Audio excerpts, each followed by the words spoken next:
kedua adalah kekuatan sehat, yang ketiga adalah kekuatan iman.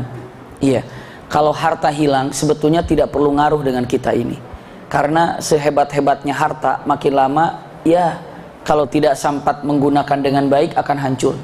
Nikmat harta, kekuatan harta, berapa banyak orang menjadikan kekuatan harta itu paling utama. Padahal memang harta ini bagian daripada kekuatan, tapi seorang mukminin, muslimin, muslimat, ketika kekuatan harta ini tidak ada, nggak bakalan ngaruh. Yang kedua, itu adalah kekuatan yang disebut dengan kekuatan sehat. Kalau kekuatan sehat ini hilang, maka akan hilang beberapa hal yang kita miliki. Tidak usah kita yang sakit, anak yang sakit, istri sakit, orang tua sakit, suami sakit, itu kehilangan kekuatan kita. Kekuatan kita tuh hilang. Iya. Jadi kenapa? Ya itulah kekuatan yang kedua itu dalam kesehatan. Tapi kalau seandainya harta hilang, itu tidak berpengaruh. Tapi kalau seandainya kesehatan hilang, itu cukup berpengaruh, hampir setengah kekuatan hilang. Tapi kekuatan yang paling dahsyat ini adalah ketika hal yang ketiga hilang. Apa kekuatan iman? Keyakinan. Kalau sudah keyakinan ini hilang, itu ambruk semuanya. Jadi orang mukminin, mukminat, kekuatan terdahsyat, kekuatan adalah iman. Yang keduanya adalah sehat, lalu yang ketiganya adalah harta. Tapi harta hilang nggak ngaruh dalam kehidupan kita. Maksudnya untuk beribadah. Tapi kalau sehat, ngaruh ibadah juga. Enaknya ibadah seperti apa kalau dalam keadaan sakit? Tidak bisa. Iya. Selanjutnya dengan menyebutkan la haula wala quwata illa billah, ini adalah iman. Tiga kekuatan yang ada dalam diri manusia. Satu tidak berpengaruh, satu lagi berpengaruh setengahnya, yang satu lagi yang terakhir atau itu adalah berpengaruh keseluruhannya. Harta, sehat, sama apa? Iman. Iya. Hari ini insya Allah kita akan mempelajari yakni sirah nabawiyah. Iya, betul, percikan hijrah. Bismillahirrahmanirrahim. Kita sudah sampai perjalanan Isra dan Mi'raj. Bukan hanya tiba dalam perjalanan Isra dan Mi'raj saja, kita pun sudah mengetahui bagaimana setelah Rasulullah selesai Isra dan Mi'raj. Jangan dikira setelah Isra dan Mi'raj itu tidak ada ujian dan tidak ada halangan. Justru setelah Isra dan Mi'raj ini adalah ujian, cacian, hinaan, cercaan makin dahsyat diterima oleh Rasulullah SAW. Saya lanjutkan beberapa langkah berikutnya. Rasulullah SAW sebelumnya mengizinkan kepada para sahabat untuk hijrah kemana? Ke Habasyah. Jadi hijrah itu 3 kali. Pertama ke Habasyah, yang kedua ke Habasyah, lalu yang ketiga adalah ke Madinah Al-Munawwarah. Hijrah ke Habasyah itu diizinkan. Hijrah ke Habasyah yang kedua juga diizinkan. Tapi kalau untuk hijrah ke kota Madinah Al-Munawwarah itu bukan diizinkan, tapi diperintahkan. Itu bedanya. Kalau ibu, bapak atau bunda bertanya mengatakan apa perbedaan hijrah ke Habasyah dan hijrah ke Madinah?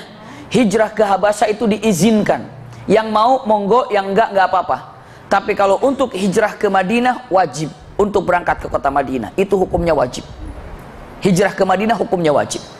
Tapi Madinah sama Makkah itu cukup jauh jaraknya, 400 km lebih. Cukup jauh. Iya. Dalam perjalanan ini tidak mungkin Rasulullah tiba-tiba datang ke Madinah saja tanpa tahu di Madinah ada siapa.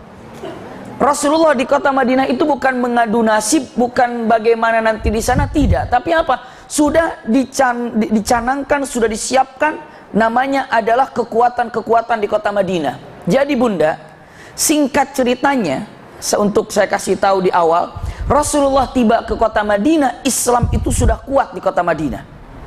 Islam itu sudah ada di kota Madinah. Kok bisa? Nah itulah kita mulai dari percikan hijrah. Percikan itu apa ya? Biasanya kalau mau kebakaran itu ada percikan-percikan, habis itu apa? Kebakar. Iya. Sebelum hijrah itu ada percikan hijrah, sehingga Rasulullah memutuskan untuk hijrah. Kenapa? Karena Rasulullah ternyata tiba ke kota Madinah itu tidak seperti saat Rasulullah tiba ke Taif. Ketika Rasulullah tiba ke Taif, apa yang terjadi? Disambut? Disambut dengan hinaan. Disambut dengan bebatuan. Disambut dengan lemparan batu. Jadi istilahnya disambut dengan sambitan. Itu Rasulullah SAW ketika datang ke mana? Taif. Tapi begitu Rasulullah tiba ke kota Madinah, Masya Allah, kata-kata yang terindah yang disampaikan oleh orang-orang Madinah adalah Tala'al badru alaina min thaniyatil wada' wajaba syukru alaina, dan selanjutnya. Berarti orang Madinah ini sudah sangat mengharapkan kedatangan Rasulullah. Pertanyaannya, kok bisa? Kan Rasulullah di Mekah, kok yang di Madinah menghajatkan dan merindukan Rasulullah? Inilah percikan hijrah, kita akan ketahui semuanya. Masya Allah, percikan hijrahnya kita akan tahu seperti apa. Bunda yang berbahagia, Rasulullah setelah hijrah ataupun Rasulullah setelah Isra Mi'raj tetap menyampaikan tentang syiar Islam. Di kota Mekah tetap menyampaikan syiar Islam, walaupun hinaannya, ujiannya makin dahsyat. Para sahabat yang Islam makin dihina, makin dicacinya, makin disiksanya. Itulah yang ada di kota Madinah, di kota Mekah Al-Mukarramah saat itu. Bahkan bukan hanya sekedar itu, dakwah yang namanya Rasulullah berdakwah di kota Mekah seolah-olah benar-benar sudah tidak digubris lagi oleh orang-orang kafir. Bahkan Rasulullah SAW saat berdakwah selalu ada orang yang berada di depannya. Mungkin saya pernah sampaikan. Jadi kalau Rasulullah berdakwah di sini, berdakwah di sini, orang sedang berjalan. Karena Rasulullah berpikir, kalau dakwah di kota Mekah sudah nggak bisa, ya sudahlah saya dakwah di perbatasan. Siapa yang akan didakwahi oleh Rasulullah di perbatasan? Orang-orang yang berlalu di perbatasan. Misalnya orang sedang berlalu di perbatasan, mau kemana kalian? Mau ke sana? Boleh sebentar duduk, aku ingin menyampaikan sesuatu. Jika engkau tertarik, dengarkan. Kalau tidak, Anda silakan berangkat lagi. Tapi kalau sudah menyampaikan Al-Quran, tidak ada satu orang pun yang tidak suka. Semua mendengarkan ayat itu. Rasulullah menyampaikan, beginilah bla bla, segalanya disampaikan Rasulullah SAW. Setelah itu berangkat, orang itu berangkat, di situ sudah ada orang lagi yang duduk. Baju rapi, bersih, wajahnya gagah, Masya Allah. Setelah itu datang mengatakan, kalian tadi dari sana ya? Iya. Maaf ya, itu orang kurang waras. Iya. Pasti dia ngomong begini, begini, begini. Iya. Jangan didengarkan. Aku pamannya dia, aku tahu dia lagi kecilnya. Error dari dulu juga. Iya. Maka nggak usah didengarkan kata-kata dia. Kenapa? Itu adalah orang yang tidak benar. Lalu dia menghapus lagi apa-apa yang disampaikan Rasulullah. Berarti orang itu berlalu dengan melalui laki-laki ini. Mereka sudah langsung tidak percaya lagi kepada Rasul SAW. Itulah cara mereka menjegal dakwah Rasul SAW. Siapa laki-laki ini? Laki-laki ini adalah Abu Jahal. Na'udzubillah. Seperti itulah dia. Bahkan sampai-sampai dia berdiri di sebelah sananya. Kalau orang tuh mau datang ke Rasulullah, di sananya sudah jegal duluan. Dari mana kalian? Mau kemana? Mau ke sana? Hati-hati ya orang gila situ. Bila perlu kamu kalau disuruh duduk nggak usah, lurus saja langsung. Aku ada Amr bin Hisham atau dikatakan Abul Hakam, yang mana semua orang tahu bagaimana dengan kebijakanku dan kebaikanku. Maka jika dia bicara apa nggak usah dengar, langsung aja langsung. Maka begitu orang berlalu, Rasulullah bilang, mau kemana kan? Oh iya bener tuh, orang gila tuh pasti nanya, bener apa yang dibilang Abul Hakam? Bener dia, lewat sama sekali demikian. Atau dakwah Rasulullah, Masya Allah, dahsyat sekali. Jadi kalau dari dulunya dakwah itu susah, memang dari dulunya dakwah susah. Kalau Rasulullah dakwahnya itu gampang-gampang saja, mungkin para mubalik sekarang ini cengeng semuanya. Para da'i cengeng semuanya. Oh Rasulullah enak-enak kok dakwahnya. Siapa bilang? Para nabi ada yang gampang dakwahnya? Tidak. Susah payah. Itulah dengan melihat kalau ada dalam dakwah kesulitan apa dan bagaimananya, subhanallah, rumitnya untuk berdakwah. Mungkin bunda yang punya majelis ta'lim di rumahnya masing-masing ada saja, dari masyarakat, dari RT, dari RW, mungkin iya izin sana, izin sini, mungkin bunda dengan mengatakan ketika mau mengadakan acara di pengajian di rumah bunda atau di mana saja mesti ada kesulitan, biasa. Tapi jangan dipakai emosi. Rasulullah juga tidak emosi kok.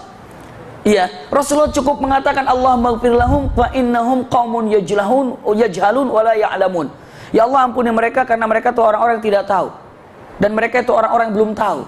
Subhanallah, tapi kalau sudah tahu dan merasakan cintanya Islam, Masya Allah, dia akan nomor satu berada di majelis ta'lim. Ini dia. Kalau di komplek kami, Masya Allah, tahadus bin ni'mah, luar biasa. Kalau pengajian kemarin hari hari Ahad subuh itu, mungkin bunda ada yang hadir ke sana, itu luar dugaan. Saya sudah sampai, paling yang hadir nggak banyak lah. Paling yang hadir nggak banyak. Ternyata padahal sudah apa coba? Padahal semua warga itu alhamdulillah sudah masukin mobil-mobilnya ke dalam. Sudah disiapin. Karena apa? Karena yang biasanya ngatur parkir, saat itu kalau sudah adzan baru sholat, parkir nggak ada yang ngurusin. Itu dia. Sangat susah. Nanti itu bahan apa namanya, sebagai renungan buat kami juga nanti seperti apa. Karena ternyata subhanallah padat sekali. Memang ahli subuh itu luar biasa. Datang luar biasa. Karena apa? Inilah inti daripada kecintaan kepada siapa? Rasulullah SAW, dan pastinya pada Allah Subhanahu wa taala. Lihat Abu Jahal itu demikian adanya. Na'udzubillah. Setelah itu apa? Rasulullah SAW akhirnya ini susah. Di luar dijegal, di dalam dijegal. Ya sudahlah, sekarang untuk di dalam saja seadanya. Tetap tanpa berhenti. Tetap dakwah, apapun yang terjadi tetap berdakwah. Simpan Rasulullah dengan kekuatan dakwah yang sedang berjalan di kota Mekah. Simpan di Rasulullah. Sekarang kita pindah ke Madinah. Lihat bunda, di Madinah saat itu, ini Rasulullah disimpan di mana? Mekah. Apa yang terjadi dengan Rasulullah? Tetap berdakwah walaupun seperti itu kejadiannya. Kita lihat posisi Rasulullah sekarang di mana? Ataupun kita lihat kota Madinah. Apa yang terjadi di kota Madinah? Masya Allah. Di kota Madinah itu, ini pelajaran sangat penting sekali. Sirah Nabawiyah untuk mengetahui tentang Rasulullah SAW. Di kota Madinah saat itu ada dua kabilah, Aus dan Khazraj. Aus dan Khazraj. Iya. Plus orang-orang Yahudi hidup di kota Madinah. Orang Yahudi ini tiga kabilah. Quraidah, Nudair, Qainuqa. Iya, ini adalah kabilah Yahudi. Quraidah, Nudair, Qainuqa, ini adalah kabilah Yahudi. Iya. Setelah itu apa? Dari kabilah Yahudi yang tiga dan dua, Aus dan Khazraj ini, Yahudi walaupun tiga tapi mereka bersatu banget, nyatu mereka, dan selalu mengadu dombakan antara Aus dan Khazraj. Gimana caranya Aus Khazraj ini berantem terus, berkelahi terus. Dalangnya siapa? Orang Yahudi. Lalu kalau Aus dan Khazraj sadar, ini kayaknya kita diadu domba deh. Sama siapa? Sama Yahudi ini. Kadang-kadang namanya Aus dan Khazraj selalu masang taring ataupun marah kepada Yahudi. Kadang-kadang ada bentrok juga bersama orang Yahudi. Yahudi ini, lihat nih, Yahudi ini kalau marah sama Aus dan Khazraj bilang begini. Mudah-mudahan ibu bisa konsentrasi, iya, untuk memahami masalah ini, karena ini adalah awal mulanya kenapa Rasulullah hijrah ke kota Madinah, dan bagaimana mulanya Islam di kota Madinah. Sebelum Rasulullah tiba, Islam sudah ada di kota Madinah. Lihat, ini Yahudi yang tiga kabilah ini, Qainuqa, Nudair dan Quraidah. Kalau dia marah sama Aus dan Khazraj, marahnya begini. Begini marahnya. Kalian jangan macam-macam sama kami. Maksudnya kami itu Yahudi. Kalian jangan macam-macam sama kami. Kami ini adalah turunan-turunan Nabi. Iya kan? Turunan-turunan Nabi.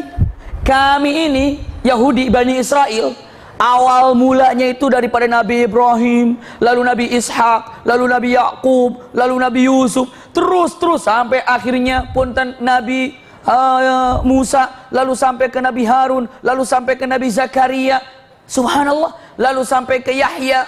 Ini akan turunan-turunannya kami itu Bani Israel. Iya, sampai Isa, lalu selanjutnya dengan menyebutkan sebentar lagi akan ada Nabi akhir zaman, namanya Muhammad, dan pasti Muhammad juga adalah turunan kami juga nantinya. Berawal dari turunan siapa? Bani Israel. Dan jika Nabi itu sudah datang, kalian akan kami sembelih semuanya. Kenapa? Mana ada ceritanya Nabi perang terus kalah, mana ada. Sementara kami dari dulu keluarga Nabi semuanya. Bisa dipahami nggak nih? Karena apa? Karena dari zaman Nabi Ibrahim, subhanallah, sampai Nabi Isa alaihissalam, itu Nabi tidak putus. Nabi. Dan sekarang Bani Israel meyakini saat itu dengan mengatakan sebentar lagi juga ada Nabi. Nabi siapa? Nabi Muhammad.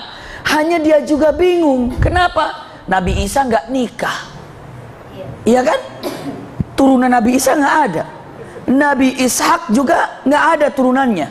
Nabi Zakaria juga nggak ada turunannya. Hanya satu-satunya anaknya siapa? Siapa? Yahya. Setelah itu di atasnya udah terlalu banyak keturunannya. Siapa yang akan jadi nabi ya? Mereka nggak terfikir kalau nabi itu akan datang dari keturunannya Nabi Ismail alaihissalam. Bisa dipahami nggak nih? Ini loncat ke belakang. Kenapa bunda? Nabi Ibrahim punya anak kan dua, Nabi Ismail dan Nabi Ishak. Kalau Nabi Ishak terus nabi, ya kan? Kalau Nabi Ismail stop. Tapi turunannya jelas, terus turunan. Tiba-tiba di ujung Nabi Muhammad, seolah-olah Allah menyembunyikan nasab Nabi Muhammad. Bisa dipahami nggak bunda? Disembunyikan nasabnya. Loh, kenapa disembunyikan? Karena kalau ketahuan nasabnya Nabi Muhammad dari mana, bisa jadi oleh Yahudi ditumbangkan, diputuskan dan dimatikan. Itulah Yahudi itu hobinya bunuh para nabi. Sampai sekarang nabi tidak ada, punten. Sampai nabi tidak ada, punten, membunuh dulu para sahabat. Setelah sahabat tidak ada, bunuh juga tabi'in. Tabi'in tidak ada, tabi'in. Tidak ada tabi'in, para ulamanya dibunuh. Sampai sekarang negeri Islamnya dihancurkan. Tidak ada negeri Islamnya, ada ulama satu-satu dihancurkan juga.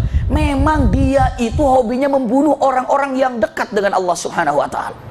Sampai para alim ulama, para kiai, baik itu di luar negerinya, baik itu dimanapun, hobinya itu mempermalukan para alim ulama, hobinya itu mengadu dombakan alim ulama, hobinya itu saling meramaikan suasana. Ini dia, ngeri sekali. La haula wala quwata. Dari dulu sikapnya demikian. Yahudi itu demikian.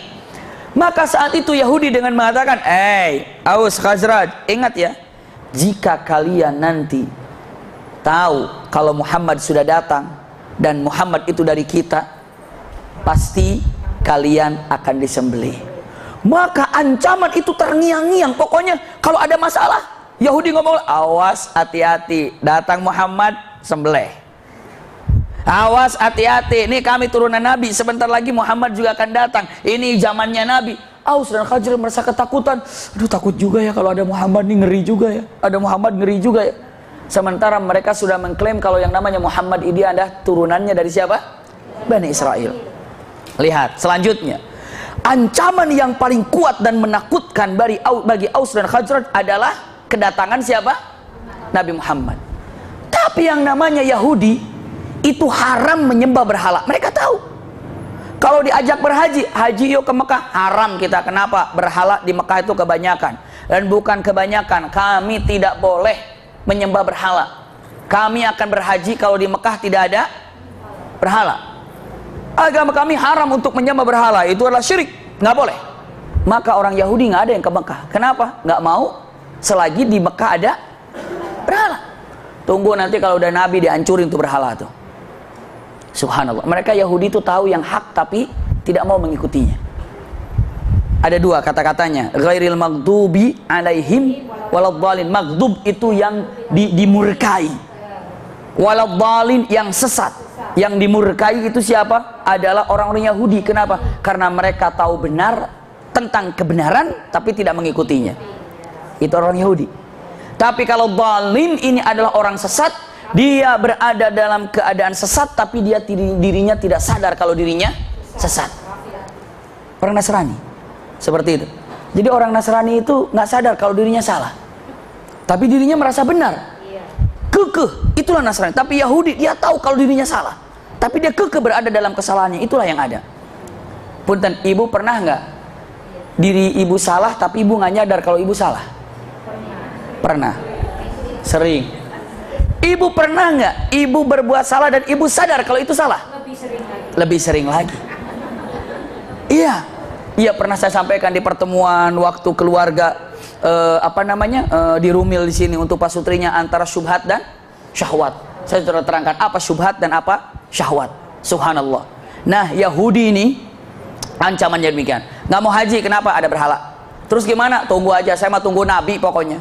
Nabi datang, beriman, habisin itu Aus dan Khazraj, Islam terus menyebar, hancurin yang namanya berhala-berhala, kita jaya lagi. Padahal itu niat-niat demikian dulu juga disampaikan oleh nenek moyang mereka. Tetap aja kalau ada Nabi lalu nggak sesuai dengan apa yang diinginkannya, bunuh nabinya. Bunuh nabinya. Yang membunuh Nabi Yahya siapa? Mereka. La haula wala quwata illa billah. Seperti itulah. Iya, saya lanjutkan, pegang baik-baik. Setelah itu apa yang terjadi? Subhanallah, ini orang-orang dari mana? Dari Aus Khazraj ini. Mereka bilang, dari Aus dan Khazraj ini, waktunya berhaji, berangkatlah ke Mekah berhaji. Berangkatlah ke mana? Ke Mekah. Setibanya di Mekah, jumpa dengan Rasulullah. Itu yang ke Mekah itu hanya kurang dari 12 orang jumpa dengan Rasulullah. Begitu sampai ke Mekah, kan tadi di warning sama orang-orang kafir kan? Di mana di Mekah? Kamu dari mana? Dari Yathrib itu Madinah. Mau haji? Iya. Hati-hati ya. Di sini ada orang gila namanya Muhammad, dia ngaku nabi. Kata siapa? Abu Jahal. Atau kata orang-orang timnya Abu Jahal, jangan sekali-kali dekat, jangan sekali-kali ngomong. Dia ini adalah orang yang bahaya, jauhkan darimu, jangan dekat-dekat. Dia ngaku nabi. Orang Madinah mikir, jangan-jangan nabi yang ditunggu-tunggu sama siapa? Sama Yahudi. Kita penasaran, deketin yuk. Nih kalau dia memang nabi beneran yang diancamkan kepada kita atas kedatangannya, mumpung Yahudi belum tahu, kita iman duluan. Siapa tahu nanti malah kita jadi pengikutnya, malah kita yang akan membantai Yahudi itu. Bisa dipahami nggak nih? Mumpung Yahudi belum tahu. Kalau Yahudi udah tahu, celaka kita. Iya ya, datang dulu yuk. Datang, ngobrol. Setelah berbicara, dikatakan, siapa anda ini? Kami datang dari Yathrib, kabilah Aus, dan ini Khazraj. Apa yang kau bawa? Kami ingin berhaji. Kamu tahu siapa aku? Aku mendengar kau Muhammad yang dikatakan orang begini dan begini-begini. Sesungguhnya aku adalah Nabi, Khatamul Anbiya. Subhanallah. Dan aku adalah Muhammad, diutus oleh Allah Subhanahu wa ta'ala. Diceritakan di sana yang beberapa orang tuh lirik-lirikan, iman yuk, iman, iman yuk, iman. Yang penting iman aja dulu. Makanya nggak ada kesulitan. Kenapa? Ini yang diancamkan oleh siapa? Oleh Yahudi. Oleh Yahudi. Tapi dia juga masih mikir, iman jangan ya, iman jangan ya, iman ya. Awal mulanya, subhanallah, iya. Maka dengan mengatakan kata-katanya, dari Pak ini adalah kabilah Aus, kabilah Khazraj, dari kabilah Khazraj yang datang. Kita iman aja, terus nanti kita pikir-pikir. Yang penting kita dekat dulu. Setelah beriman pulang kemana? Ke Madinah. Setelah tiba di Madinah, bunda, sampai di Madinah, Aus atau Khazraj ini ngumpul dengan Aus. Sini ada kabar baru. Apa? Ternyata Nabi yang ditunggu-tunggu oleh Yahudi itu udah ada di Mekah. Oh iya, iya. Terus gimana? Nah gimana kalau seandainya kita beriman, tahun depan kita berangkat lagi ke sana. Untuk apa? Membicarakan masalah ini. Aduh, gimana kalau keduluan sama Yahudi? Diam aja. Jangan kasih dah, lagian Yahudi nggak mungkin ke Mekah. Kenapa? Selagi di sana masih ada berhala. Ya udah tahun depan berangkat lagi kemana? Ke Mekah dengan membawa, masya Allah, beberapa orang, diantaranya 12 orang. Disampaikan beberapa ulama 13 orang ataupun 12 orang datang ke sana. Iya. Di sana datang beberapa riwayat memang ada mengatakan 12, lebih daripada 12, tapi yang jelas sekarang ini sudah jumlahnya itu banyak ke sana. Kemana? Ke Madinah, ke Mekah. Sampai di Mekah, masya Allah, iya. Tapi dalam beberapa riwayat 12 orang datang ke hadapan Rasulullah, mengatakan, ya Rasulullah, kami membawa teman, ini adalah Aus dan Khazraj, 12 orang. Ini adalah ketua-ketua Aus dan Khazraj. Maka kami berbaiat kepadamu, bersaksi asyhadu an la ilaha illallah, asyhadu anna Muhammadar Rasulullah. Kata Rasulullah, iya, aku terima, dan pasti Allah juga menerima atas keislaman kalian. Masya Allah. Dan engkau kuatkan keimanan. Lalu apa yang harus dikerjakan? Dikerjakan, jangan lupa, sholat atau ibadah sama silaturahim. Masya Allah. Ibadah saat itu Islam hanya silaturahim, jangan makan mayit, jangan makan darah. Itu diantaranya akhlak. Maka disebut pada waktu itu yang 12 orang ini dibaiat, baiatun nisa. Disebutnya baiatun nisa. Kenapa? Karena dikatakan baiat perempuan karena di situ tidak ada masalah perang, tidak ada baiat perang. Diterima 12 orang. Terus kata 12 orang ini, ya Rasulullah, tolong kirim kepada kami satu orang yang mengajarkan kepada kami tentang Islam. Siap. Dikirim oleh Rasul sallallahu alaihi wasallam, namanya Mus'ab bin Umair. Mus'ab bin Umair seorang pemuda, pintar, hebat, cekatan, tutur katanya bagus, akhlaknya juga bagus. Ya Mus'ab, kamu berangkat bersama 12 orang ini ke Madinah dan sebarkan Islam di Madinah. Masya Allah, duta pertama kali Islam itu Mus'ab bin Umair. Duta Islam pertama kali. Dikirim kemana? Ke ke Madinah. Mus'ab bin Umair, datanglah Mus'ab bin Umair ke Mekah, berjumpa dengan Aus, berjumpa dengan Khazraj. Masya Allah, hanya dalam beberapa tahun saja dengan akhlaknya Mus'ab bin Umair, orang Aus dan Khazraj Islam semuanya. Masya Allah. Bisa dipahami di sini sampai di sini ya. Islamlah. Yahudi dia bilang dengan mengatakan, biarin aja. Entar juga kalau dia tahu kita ini lebih tahu, dia juga diam. Sombong, tetap sombong. Iya. Lalu mereka akhirnya begitu mengetahui tentang keberadaan Nabi Muhammad di kota mana? Di kota Madinah atau di kota Mekah. Apa yang terjadi kepada Aus dan Khazraj? Itu cerita-cerita yang dia bilang, kalau ada kami akan beriman. Palsu semuanya. Bahkan dengan mengatakan, tunggu dulu, yakinin dulu itu Muhammad yang ada di Injil, di Taurat, bukan. Entar juga kalau yang namanya Muhammad ini pasti datang ke Madinah, karena dalam Taurat, Injil yang namanya Muhammad itu pasti datang ke Madinah. Tunggu, kalau dia benar-benar ke Madinah berarti dia itu apa? Nabi. Tunggu aja dulu. Kalau benar-benar Nabi datang ke Madinah, tunggu nanti. Apa susahnya? Begitu nongol di Madinah kita beriman. Sekarang nggak usah beriman dulu, tunggu aja dulu. Kita kan khusus. Kalau keluarga Nabi itu diajaknya langsung sama Nabi, masa sama Mus'ab? Janganlah. Tunggu dong. Bisa dilihat kesombongannya. Tetap sombong. Dia pengen yang namanya datang memberikan ajakan itu siapa? Nabi Muhammad. Karena kita kan keturunannya Harun, keturunannya Musa. Masa diajak sama Mus'ab itu aja? Tunggu, kalau dia memang Nabi, datang ke Madinah. Kalau dia datang ke Madinah, dia akan ngajak kita. Kalau gitu, beriman. Sekarang jangan dulu, tenang aja. Kita adalah terhormat. Tunggu nanti kalau yang memanggilnya siapa? Nabi Muhammad langsung. Na'udzubillah. Itu kesombongan yang ada. Saya lanjutkan, Bunda. Terus berjalan. Tahun berikutnya kirim lagi. Banyak, sekitar 83 orang. Kemana? Ke Mekah. Di Mekah ini, Masya Allah, Al-Bara atau Al-Bara ibnu Ma'rur dan Sa'ad bin Malik. Masya Allah. Al-Bara ibnu Ma'rur ini adalah dua orang dari Aus dan Khazraj, ketuanya. Datang ke kota Mekah, ingin jumpa dengan Rasulullah, berjumpalah dengan Rasulullah. Assalamualaikum ya Rasulullah. Kata Rasulullah, waalaikumsalam, man antuma, siapa kalian? Saya dari Yathrib. Maksudnya, aku utusan dari Aus dan Khazraj. Oh iya. Lalu dia mengatakan, ya Rasulullah, asyhadu an la ilaha illallah wa asyhadu annaka Muhammad Rasulullah. Kata Rasulullah, qabbalallahu lak atau taqabbalallahu lak. Allah menerima kamu, menerima kalian. Siapa kalian? Dijawab mengatakan, ana Al-Bara ibnu Ma'rur.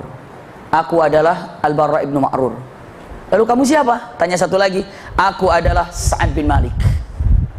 Ini Sa'ad bin Malik adalah seorang penyair yang sangat luar biasa. Bunda, simpan baik-baik. Begitu Rasulullah mendengar Sa'ad bin Malik, dan Sa'ad bin Malik pun dalam hidupnya tidak pernah lupa perkataan beliau ini. Kenapa? Perkataan Rasulullah. Karena begitu dikatakan, saya adalah Sa'ad bin Malik, Rasulullah menyambut, Sa'ad bin Malik. Kenapa? Rasulullah sudah mengenal Sa'ad bin Malik. Kenapa? Karena Sa'ad bin Malik ini adalah penyair yang sangat terkenal dari kota Madinah. Sa'ad bin Malik asy-syair. Rasulullah, Sa'ad bin Malik penyair itu, iya. Masya Allah, selamat datang Sa'ad bin Malik. Punten-punten, kalau ada orang mengenal ibu, padahal orang itu orang terhormat, kira-kira senang nggak, Bunda? Senang banget. Ini Rasulullah mengenal Sa'ad bin Malik. Masya Allah. Jadi ketika berjalan atau berjumpa, kamu siapa? Aku Al-Bara bin Ma'rur. Kamu Sa'ad bin Malik. Sa'ad bin Malik asy-syair, penyair itu, ya. Ahlan bika ya Sa'ad bin Malik. Masya Allah. Sampai Sa'ad bin Malik mengatakan, aku tidak pernah lupa begitu Rasulullah mengenalku di awal perjumpaanku. Masya Allah. Hebat sekali. Jadi kalau ibu mau memberikan teman, misalnya dia sebagai apa, tolong angkat. Assalamualaikum, salam kenalan. Bapak kerja di mana? Saya kerja di, misalnya, saya alhamdulillah TNI, misalnya. Oh, Masya Allah TNI, saya kalau melihat TNI itu luar biasa. Gagahnya, pakaiannya, Masya Allah luar biasa. Jangan dingin. Banggakan. Memang seperti itu sunnah untuk membanggakan.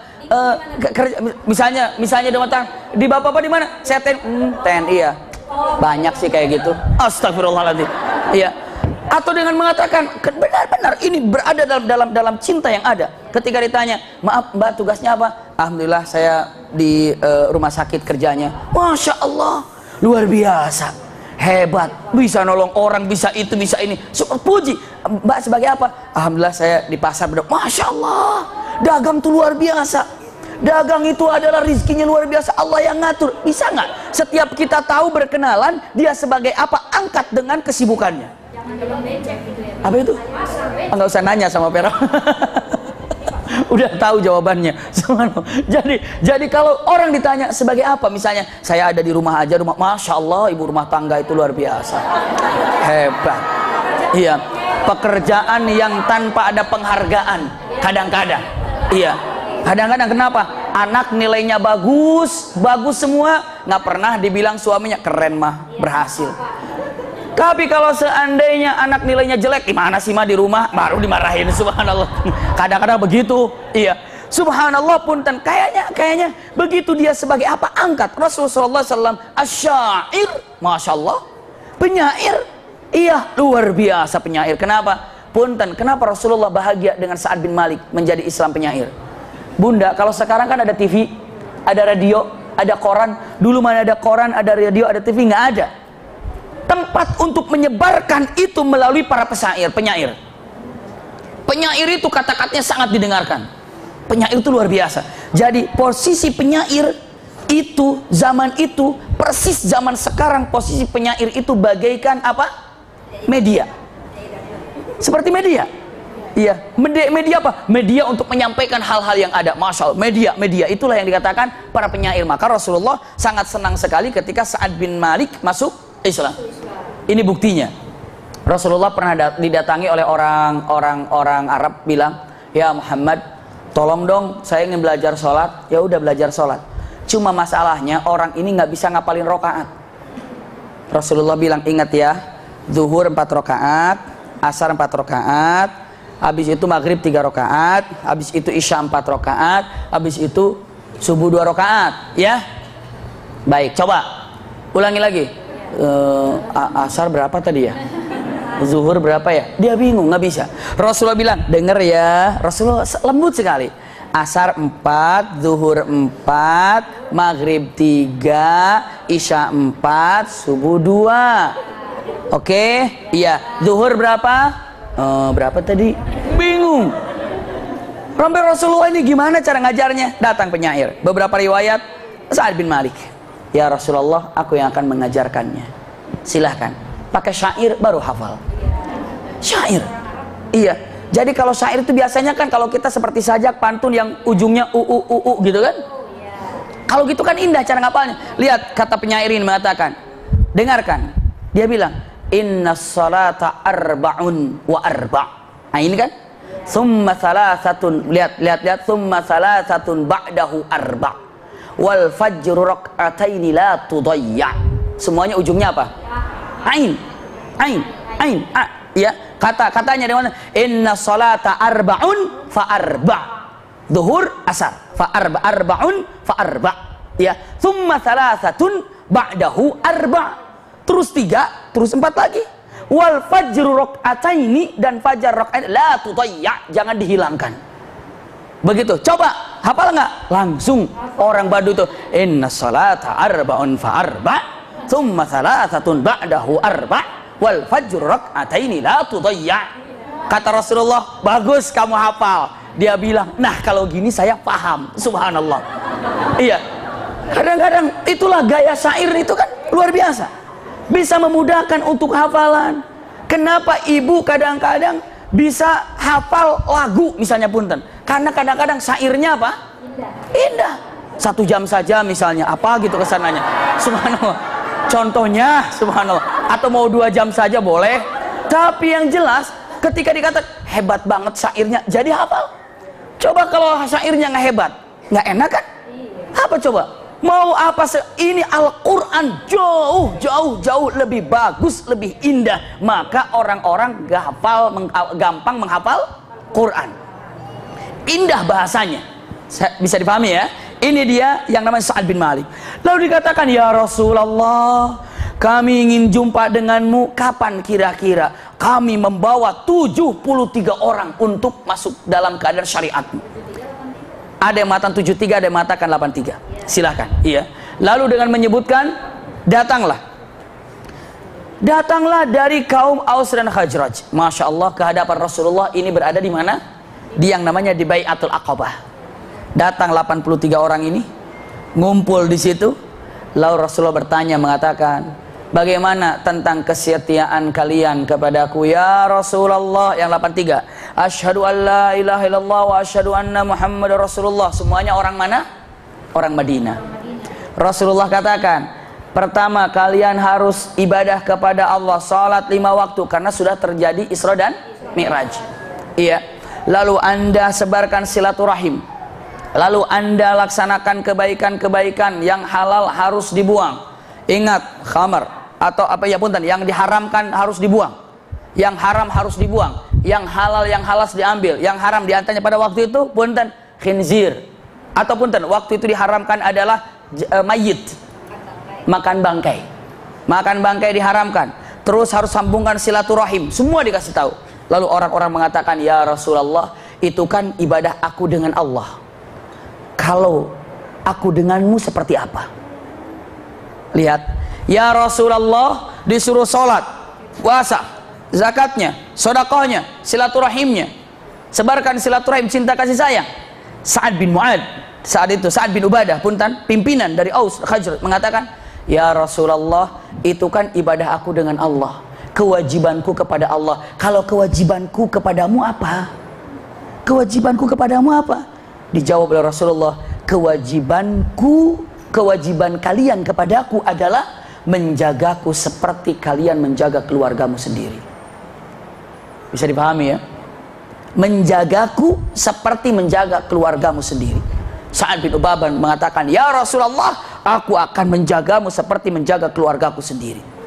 Lalu Rasulullah mengatakan, tapi itu untuk kamu, yang lainnya bagaimana? Semua yang hadir di situ, yang 83 orang, berbaiat satu-satu. Ya Rasulullah, aku akan menjagamu seperti menjaga keluarga sendiri. Ya Rasulullah, aku akan menjagamu seperti menjaga keluargaku sendiri. Semua bersalam-salaman. Masya Allah, itulah yang terjadi saat itu. Maka bukankah kalau sudah harus menjaga Rasulullah seperti menjaga keluarga sendiri, kalau Rasulullah ke Madinah diterima apa tidak? Karena sudah seperti menjaga keluarga sendiri. Masya Allah, inilah awal mulanya. Begitu selesai berbaiat, dalam keadaan baru selesai tuntas berbaiat, semua menjaga Rasulullah seperti menjaga keluarganya sendiri. Itu dibuktikan. Orang Arab itu nggak pernah mencela-mencela, khususnya orang-orang beriman. Tiba-tiba apa? Setan berteriak dengan mata, ya ahlal jabajabin. Artinya, wahai orang-orang yang tertidur pada malam ini. Karena apa? Karena pada malam itu adalah malam pertemuan Rasulullah dengan 83 orang. Setan berteriak di kota Mekah, hei orang yang tertidur malam-malam ini, kalian tidak tahu Muhammad dan pasukannya sudah siap ingin menyerang kalian. Bangun kalian, bangun kalian. Orang Mekah pada bangun semuanya. Itu Rasulullah katakan, dzaka syaitan, itu syaitan untuk berteriak dengan membangunkan orang-orang saat itu. Begitu syaitan bangkit, ataupun orang-orang bangkit saat itu, disebarkan di kota Mekah pada malam itu. Punten, yang 83 orang ini sama sekali tidak ada yang turun. Maksudnya tidak ada yang turun daripada niatnya. Dia bilang, ya Rasulullah, siapa yang berteriak? Itu adalah syaitan. Ya Rasulullah, perlukah aku untuk turun sekarang memerangi semuanya? Saat itu berjanji, saat itu siap perang. Rasulullah katakan, mumpung belum pada tahu mereka kumpul, pulang kalian semuanya, jangan ada bekas kalau kita telah berkumpul. Bubar para sahabat. Seandainya Rasulullah katakan perangi, perang saat itu. Perangi, perang saat itu. Tapi Rasulullah jangan bubar. Subhanallah, ini terjadi. Pulang lagi semuanya, selesai haji. Tahun berikutnya Mus'ab bin Umair. Tahu siapa Mus'ab bin Umair yang tadi saya sampaikan? Duta besar yang dikirim oleh Rasulullah ke kota Madinah. Mus'ab bin Umair kirim surat. Apa kirim suratnya? Dengan mengatakan kata-katanya, ya Rasulullah aqbil ilaina, ya Rasulullah silakan datang ke kami, karena sesungguhnya tidak ada satu rumah pun di kota Madinah kecuali semuanya Islam. Masya Allah. Maksudnya apa? Aus dan Khazraj Islam. Ya Rasulullah datang kepada kami, karena sesungguhnya tidak ada satu orang pun di tempat kita kecuali semuanya Islam. Masya Allah, hebat Mus'ab bin Umair. Bahkan ada kisah tentang Amr bin Jamuh. Pernah dengar kisah Amr bin Jamuh? Amr bin Jamuh punya anak dua. Dua-duanya sudah Islam, tapi bapaknya belum Islam. Apa yang dilakukan sama bapaknya? Bapaknya itu masih menyembah berhala. Masih menyembah berhala. Lalu putranya Amr bin Jamuh, dua orang ini bilang, Pak, tolonglah jangan menyembah berhala. Ini bukan Tuhan, Pak. Masa Tuhan begini, Pak? Sudahlah. Lalu bapaknya mengatakan, kamu jangan sampai meninggalkan agama nenek moyang kita. Ini ada Tuhan kita yang memberikan rizki, yang memberikan berkah, bla bla segala macamnya. Akhirnya anaknya ini malam-malam nyembelih ayam. Setelah itu darahnya dicoret-coretin kemana? Ke berhala itu. Coret-coretin ke berhala. Begitu pagi-pagi mau ibadah, waduh Tuhanku kasihan. Tuhanku acak-acakan, Tuhanku kotor. Dibersihkannya. Anaknya bilang, kenapa Tuhanku, Pak? Kenapa Tuhanmu, Pak? Ini nak, lihat nih, kotor banget nak. Ayo nak bantuin. Disiramin. Sudah rapi semuanya, dikasih minyak wangi segala macamnya. Tuhan kasihan, maafkan aku, semalam aku tiduran Tuhan, aku nggak bisa jaga Tuhan, maaf Tuhan. Subhanallah. Malam itu sembelih lagi apa? Ayam. Lebih parah lagi, sebadan-badannya merah sekarang. Begitu bangun, waduh Tuhanku kasihan, Tuhanku kasihan. Ribut, dibersihkan lagi. Lalu kata anaknya, Pak, gini aja deh Pak, daripada repot-repot begini, sekarang taruh pisau di sampingnya, bila perlu di sininya nih, biar kalau ada orang suruh tusuk aja, bilang. Iya juga ya, nah iya Pak, ayo dong Pak. Masa tiap hari bersihin, jaga diri dong, gimana sih? Iya, subhanallah. Ditaruh pedang, Pak, bilang Pak, Tuhan, maaf. Jangan lagi engkau ngerepotin saya. Jadi nanti saya sudah kasih pedang nih. Kalau ada apa tusuk aja. Iya, ini tolong jaga sendiri, rawat sendiri. Pokoknya jaga sendiri. Saya tidak ngerawat lagi. Maaf ya. Taruh, berangkat. Subhanallah, ini yang namanya putra Amr bin Jamuh, dua orang ini. Berhala itu dicopotin. Ada bangkai anjing, kebetulan ada bangkai anjing. Bangkai anjing itu dibawa, diikat dengan berhala itu, iya. Lalu dikasih darah ayam lagi. Setelah itu dibuang ke tempat sampah. Udah di tempat sampah, ada darah ayam, diikat sama bangkai anjing, ditaruh berhala itu. Begitu pagi, Tuhanku mana? Mana Tuhanku? Udah nggak tahu, nak cariin nak. Akhirnya subhanallah, ini Amr bin Jamuh nyari Tuhannya di Madinah. Kalian tahu Tuhanku, kalian tahu. Anaknya bantu aja. Terus belakang pada tahu sudah di tempat sampah. Diarahkan ke sana tanpa disengaja. Coba cari sana Pak. Subhanallah. Begitu, Pak, sini Tuhanmu tuh. Di bawah diikat sama anjing, berdarah tempat kotor. Waduh Tuhan. Subhanallah. Lalu siapa? Anaknya mengatakan, Pak, kok Tuhan begitu? Nggak bisa jaga diri, boro-boro jaga diri, nggak bisa ngelepasin ikatan sama anjing itu. Apakah pantas Pak untuk diagungkan? Gimana dia mau nolong Bapak? Orang begitu dia juga sendiri. Dia mengatakan, terus Tuhanmu siapa nak? Masuk. Tuhanku adalah Allah Subhanahu wa Ta'ala, yang begini. Ditambah lagi dengan adiknya, tambah lagi. Akhirnya Amr bin Jamuh mengatakan, saya tidak pantas menyembah Tuhan seperti itu.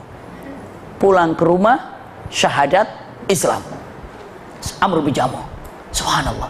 Dalam satu peperangan, Amr bin Jamuh tuh kakinya tuh di perang Badar dia ikut perang. Dalam perang Uhud, Amr bin Jamuh kakinya sudah apa? Sudah pincang, jadi jalannya sudah pincang. Maka saat jalan sudah pincang, kekeh malam-malam menyiapkan pedang dan perisai. Ini Amr bin Jamuh. Biar tahu bagaimana seorang Amr bin Jamuh. Anaknya bertanya, Pak, mau kemana? Loh, kayak nggak tahu perang. Pak, sudah tua bapak ini, lebih 60-an usianya. Lalu A'raj, itu kakinya pun udah nggak bisa berlari. Kalau orang perang itu kan lari mundur.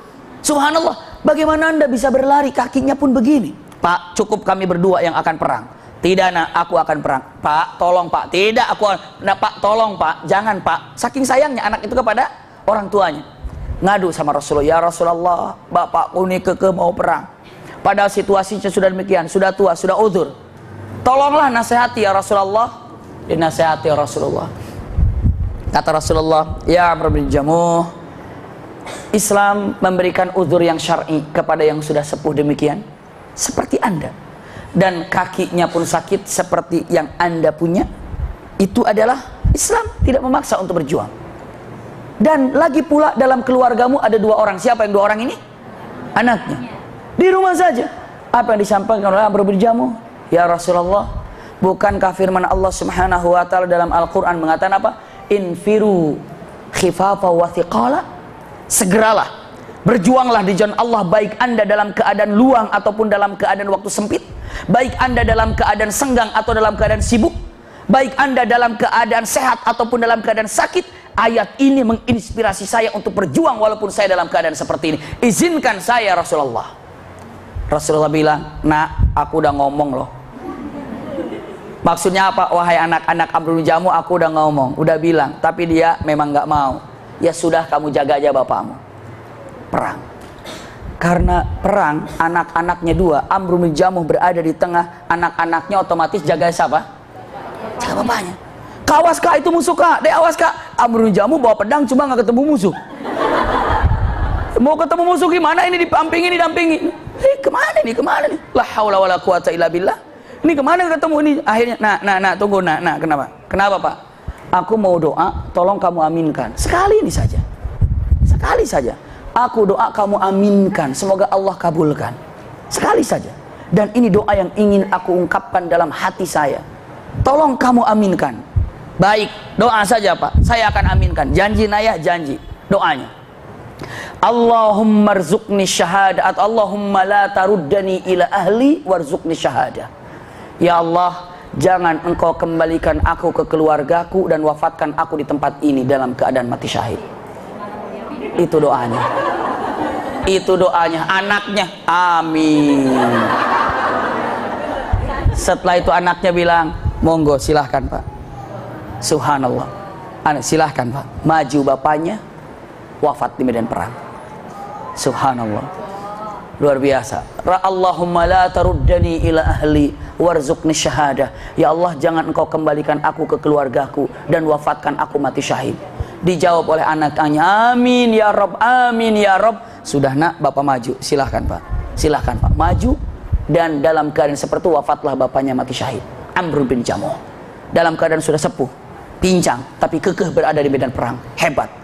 Kalau untuk mengejar cinta Allah dan Rasulnya, ini kekuatan yang paling dahsyat. Tadi yang saya katakan, kekuatan apa? Iman. Kekuatan iman. Kekuatan iman itu mengalahkan kekuatan apa? Sehat. Iman yang ada berjalan. Subhanallah. Ini dia hebatnya. Kadang-kadang orang kalau disuruh perang, disuruh ngaji aja. Ngaji, sakit gigi. Kadang begitu. Subhanallah. Ngaji itu, ngaji ini. Ya kalau ada imannya kuat, jalan. Kecuali kalau benar dia dalam keadaan sakit, terkapar, ya merepotkan orang, tidak. Tapi kalau masih bisa berjalan, kadang-kadang jalan, subhanallah. Saya pernah melihat di masjid raya Cinere, masya Allah, orang Jumatan kateternya dibawa, subhanallah, disimpan, ditutupin semuanya, dia sholat Jumat begini, masya Allah, luar biasa. Entah tahun berapa saya ingat itu jamaah haji, subhanallah, selama landing di Madinah sampai ke Mekah, sampai beres hajian, itu kateternya selalu ada. Haji, dokter menyarankan sudah tidak, tapi dia bilang, saya tidak akan pernah merasa nikmat bisa melaksanakan ibadah haji kecuali selesai 2 hal. Satu, saya tidak akan merasa nikmat meninggalkan dunia ini kecuali telah menyelesaikan 2 hal. Tinggalnya di Amerika, tapi keluarganya di Indonesia. Iya, maka beliau haji, niatnya untuk berhaji, ingin mabrur. Yang kedua, ingin melihat cucunya. Setelah itu mau ke Amerika lagi. Rencananya demikian. Hajinya selesai, ke Indonesia, subhanallah, dari Indonesia pulang baru wafat. Entah sebelum pulang atau bagaimana, beliau wafat. Kenapa? Dalam keadaan haji tetap membawa apa? Kateternya. Semangat. Masya Allah, luar biasa. Tahun berapa saya lupa. Iya. Tapi beliau ini luar biasa semangatnya. Jadi kalau sudah punya iman, semuanya tumbang dan kalah. Iman. Amr bin Jamuh wafat demikian. Ini dia pegang untuk kita baik-baik. Inilah kehebatan dan keberhasilan siapa? Mus'ab bin Umair. Saat itulah Rasulullah Shallallahu Alaihi Wasallam mendapatkan surat daripada Mus'ab bin Umair. Rasulullah katakan, kalian semua para sahabat, kalau kemarin ke Habasyah itu adalah izin, tapi sekarang ke Madinah perintah hijrah. Kenapa? Kalau ke Madinah perintah hijrah, meninggalkan semuanya, berangkat ke Madinah. Apa yang ditinggalkan? Semuanya ditinggalkan. Hartanya, keluarga yang kafirnya ditinggalkan. Yang pertama kali berangkat ini adalah Abu Salamah dan Ummu Salamah. Abu Salamah tahu? Ummu Salamah tahu? Ummu Salamah itu istrinya siapa? Istrinya Rasulullah. Setelah Abu Salamah wafat. Subhanallah. Jadi Ummu Salamah yang pertama kali hijrah bersama suaminya. Dan suaminya Abu Salamah luka di dalam perang Uhud. Masih luka di dalam perang Hamraul Asad. Dan akhirnya wafat dengan lukanya. Tapi punten, hebatnya orang mujahid ini doa pada Allah. Lihat doanya. Sebelum dia berangkat ke medan perang, sebelum wafatnya dia katakan, doanya begini Bunda. Allahumma khluf li ahli khairam minni. Ya Allah, gantilah seseorang atau gantilah aku apabila aku mati syahid dengan seseorang yang lebih baik daripada aku. Itu doanya. Ya Allah, gantilah posisiku dalam keluargaku ini dengan seseorang yang jauh lebih baik daripada aku. Amin. Ternyata wafat siapa? Abu Salamah. Ummu Salamah berpikir, Abu Salamah sebelum wafat berdoa, gantilah posisinya dengan seseorang yang lebih baik daripada Abu Salamah. Siapa ya? Tidak lama Umar bin Khattab melamarnya. Umar bin Khattab lebih bagus daripada siapa? Dari Abu Salamah. Umar bin Khattab melamarnya. Ummu Salamah mengatakan, saya tolak. Kenapa? Saya pengen lebih baik daripada Umar. Subhanallah, ada yang lebih baik daripada Umar. Saya tolak. Datang Abu Bakar As-Siddiq. Lebih baik daripada Umar? Iya. Kata Ummu Salamah, saya tolak juga ini. Saya ingin lebih baik daripada Abu Bakar. Siapa yang lebih baik daripada Abu Bakar? Rasulullah. Datang akhirnya Rasulullah SAW, ya Ummu Salamah, aku meminangmu. Masya Allah. Lihat. Lalu kata Ummu Salamah mengatakan, tidak mengatakan enggak, tidak mengatakan iya, cerdas. Ya Rasulullah, aku ini adalah orangnya pemarah. Kalau aku nanti marah, engkau bisa marah kepadaku, dan kalau aku marah, mungkin aku yang marah saja. Tapi jika engkau marah kepadaku, Allah ikut marah kepadaku. Karena marahnya Rasul, marahnya Allah. Marahnya Allah, marahnya Rasul. Jadi aku ini pemarah ya Rasul. Jadi Rasulullah itu ke Rasulullah tidak mengatakan, enggak ya Rasulullah, enggak. Tidak bilang gitu. Ya Rasulullah, aku ini wanita pemarah. Saya takut jika engkau marah padaku, Rasulullah juga marah kepadaku. Terus Allah juga marah padaku. Terus bagaimana? Aku rasa-rasanya takut mengundang marahmu. Rasulullah jawab, ya Ummu Salamah, kalau engkau yakin dengan doa seorang Nabi dikabulkan, aku akan berdoa untukmu agar engkau menjadi istriku yang paling sabar. Masya Allah. Luar biasa, didoakan menjadi istri yang paling sabar. Maka istri paling sabar adalah siapa? Ummu Salamah. Ummu Salamah paling sabar. Dengan kesabaran itu menjadi teliti. Dengan ketelitian otaknya jalan. Orang kalau nggak bisa sabar, gerubak-gerubuk. Jadi apa? Nggak beres. Coba ibu bapak pakai kerudung, pakai baju, bunda nggak sabar, insya Allah nggak beres. Bunda, masya Allah sabar. Begitu udah keluar, kok kebalik ini? Bisa jadi. Iya. Subhanallah. Kenapa? Karena tidak sabar. Maka usikum wa iyaya nafsi bitaqwallah. Ini adalah Ummu Salamah. Didoakan biar engkau menjadi wanita sabar. Masya Allah. Yang keduanya apa? Ya Rasulullah, aku sudah punya anak. Bagaimana dengan anakku? Dijawab, anakmu adalah anakku, anakku adalah anakmu. Masya Allah. Luar biasa. Nggak bilang, anakmu adalah anakmu, anakku adalah anakmu. Enak aja begitu. Semua. Jadi dia suruh ngurus anak kita gitu. Subhanallah, tidak. Jadi anakmu adalah anakku, anakku adalah anakmu. Maka menikahlah dengan Ummu Salamah. Doa daripada siapa? Abu Salamah. Dan Abu Salamah ini dan Ummu Salamah orang pertama kali hijrah. Masya Allah. Kemana? Ke kota Madinah.